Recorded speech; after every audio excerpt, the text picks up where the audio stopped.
Les casques bleus de la MINUSCO sont arrivés rapidement sur les lieux au nord de Goma. Mais ils n'ont pu que constater la violence de l'attaque. Dans la matinée lundi, des hommes armés ont tiré sur un convoi du Programme alimentaire mondial. Le bilan fait état de 3 morts. Un chauffeur congolais du PAM, Moustapha Milambo Bagouma, ainsi que l'ambassadeur italien en République démocratique du Congo et son garde du corps, lui aussi italien. C'est un groupe armé bien organisé et pas un groupe de bandits qui tentent de piller seulement les véhicules et chercher comment vivre. Le fait qu'un ambassadeur occidental en poste à Kinshasa compte parmi les victimes suscite un grand émoi.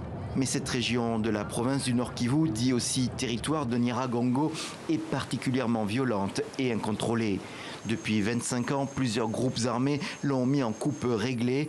Ils attaquent villages et voyageurs sans qu'on puisse toujours les identifier. Ce lundi, le ministère de l'Intérieur accuse le FDLR des rebelles hutus rwandais. L'ambassadeur Luca Attanasio avait 43 ans. Il était en RDC depuis 2017. Au sein de la diplomatie italienne, il s'était spécialisé sur les questions africaines et de coopération internationale.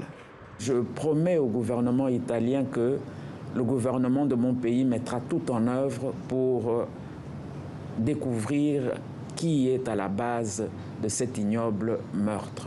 Depuis plus de décennies, c'est tout l'Est de la République démocratique du Congo qui est le théâtre de violence et la proie de bandes armées. Depuis 1999, les Nations Unies ont déployé une mission de 15 000 casques bleus sans parvenir à ramener la paix. L'armée congolaise est présente aussi sans plus de succès. Les premières victimes sont avant tout des civils.